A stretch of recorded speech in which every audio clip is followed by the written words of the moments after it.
This presentation outlines the federal requirements that guide the transition process from the Infant Toddler Program, Part C, to the local school district.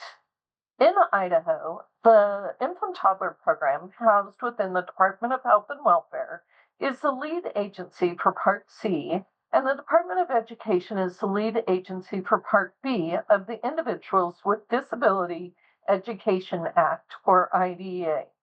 Your host today is Shannon Dunstan, the Early Childhood and School Supports Coordinator. Nina Hansen, Policy Manager and Part C Coordinator. By the end of this presentation, you will be able to understand the purpose and key components of transition planning, describe the IDA Part C transition requirements, identify the steps and services outlined in the Individualized Family Service Plan, or IFSP, explain the notification process for students potentially eligible for Part C to Part B services, including communication with the State Department of Education and local school districts. Recognize the importance and timelines for transition conferences and referral to Part B special education. Outline the eligibility and evaluation process for Part B early childhood special ed.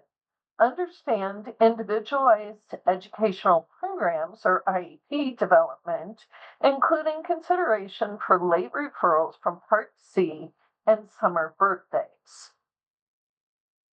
As we go through the presentation, you'll notice that some terms refer to the same program. For example, Part C, Infant Toddler Program, and ITP all mean the same thing. Similarly, Part B, 619, and the Early Childhood Special Ed refers to the same program. When you see SEA, that stands for the Idaho State Department of Education. LEA, Local Educational Agency, and school districts all refer to the same entity. Across federal, state, and local documents, these terms are often used interchangeably. We've worked to keep our terminology consistent in this presentation, but there may be one or two instances where the different terms appear. The Infant Toddler Program, or ITP, provides special education services for children from birth until their third birthday. The transition from home-based services to a school setting can be a time of anxiety and concern for families. It's essential for both programs to work closely with parents, answering questions, addressing concerns, and providing clear information to help ensure a smooth transition. Part C and Part B programs operate under different regulatory requirements and timelines. This means both sides must understand each other's processes and work flexibly to meet each other's program's needs. The transition process can look different across districts and programs and must be tailored to each child and family. Under both programs, every school district receiving special education funding must have a signed interagency agreement with their Part C partner. In Part C, this is called the local protocol. This agreement must be completed every 5 years and updated as needed. Both programs are encouraged to meet annually and discuss what practices are ensuring smooth transitions and what practices might need to be revised to support families. The Individuals with Disabilities Education Act has three main transition requirements. The first is holding a transition conference. The second is notifying the State Department of Education and the school district. And the third requirement is ensuring the child's IFSP contains transition steps and services. Now let's take a closer look at the first part of the Part C transition requirements that ITP must meet. The Infant Toddler Program is required to ensure that every child's IFSP transitions steps and services at least 90 days and, if agreed upon by all parties, up to 9 months before the child's third birthday. This requirement applies to all children enrolled in Infant Toddler Program, whether or not they are considered Part B potentially eligible. No matter where the child is transitioning, the Infant Toddler Program is responsible for identifying and documenting the steps and services needed to support both the child and the family through the transition process. The second Part C transition requirement is providing notification to the SEA and LEA For children who are considered Part B potentially eligible, the infant toddler program must ensure that notification is sent to the school district in which the child resides at least 90 days before the child's third birthday. The infant toddler program SCA LEA notification is an automated process. Infant toddler program will send a list of potentially eligible children on a nightly basis to the IDE through a secure file transfer protocol. We'll discuss how late referrals to the infant toddler program are handled later in this presentation. Now that we've shared the timelines and process for the SCA and LEA notifications, let's look at what type of information the infant toddler program can include in the notifications. Based on the IDEA Part C and the Family Educational Rights and Privacy Act, or FERPA, the infant toddler program is only allowed to provide the child's name, child's date of birth, and parent contact information, including names, addresses, and telephone numbers, without obtaining consent from the parents or legal guardians. The name of the ITP service coordinator is also included in the notification, as it does not require consent from the family. This notification is a referral for Part B special education. Upon receipt of the Part C notification, the LEA is obligated to contact each family, providing them with Part B procedural safeguards and written information about the Part B and early child special education services that are available in the district. After receiving consent to assess, the LEA will complete the evaluation process. The district may provide this information to the family at the Part C transition conference, during a consent meeting, or via the mail.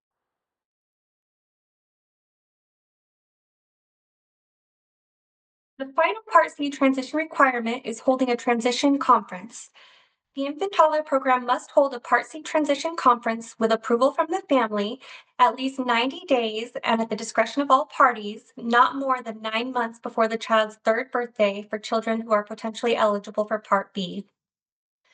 The Part C transition conference occurs between 2 years, 6 months, and 2 years, 9 months of age.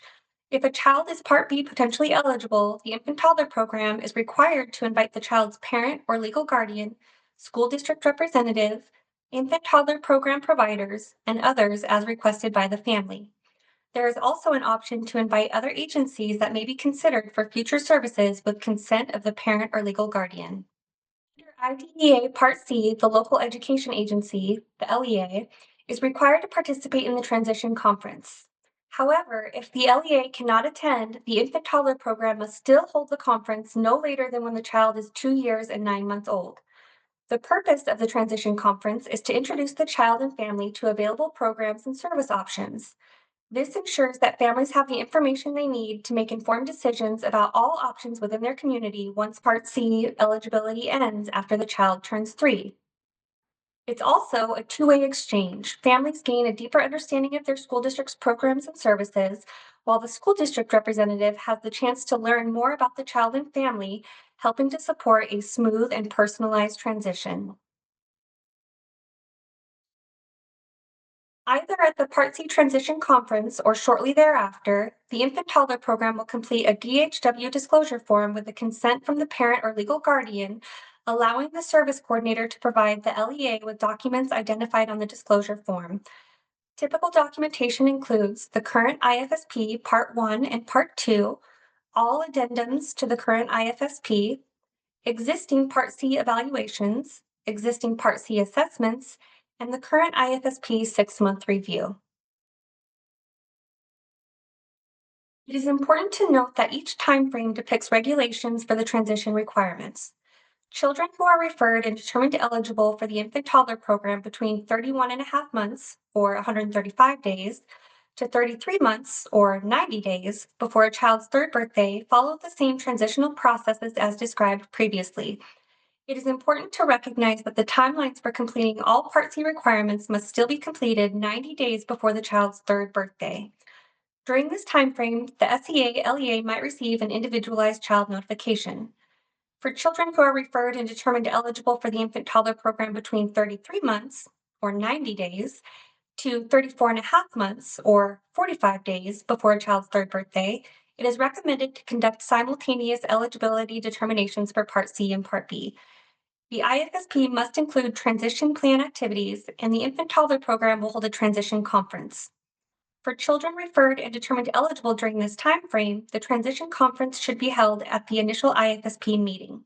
During this time frame, the SEA-LEA will receive transition notification that might be individualized for that child. Children who are referred to the infant toddler program between 34 and a half months, or 45 days, to 36 months, or 3 years, will be referred directly to the LEA. This child will go through the regular LEA referral, screening, and eligibility process with no Part C to Part B timelines. Summer birthdays. Idaho state rules specify that school districts are not required to provide services when school is not in session for greater than 5 days. As a result, timing around transition planning for children who have their third birthday during the summer must be adjusted to assure the transition can be completed in an effective and timely manner. It is critical that agencies work together to ensure that there is timely notification of potentially eligible children, the referral to Part B, and transition conferences to ensure that Part B eligibility determination can occur and IEP is developed before the end of the school year. Late referrals. Children who are referred and determined Part C eligible between 33 and 34 and a half months of age requires direct contact with the LEA summer contact identified in their interagency agreement or local protocol. Regarding late referrals for children with summer birthdays, the infant toddler program service coordinator must confirm contact with the LEA identified staff to ensure timely Part B eligibility and IEP development.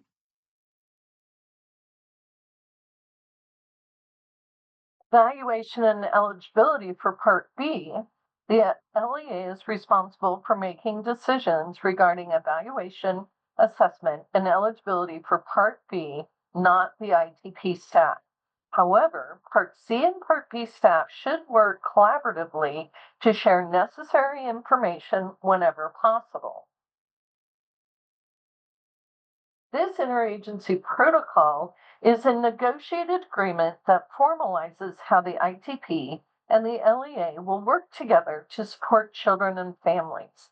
It outlines required procedures under IDA, promotes consistency, and ensures no child falls through the cracks during the transition process.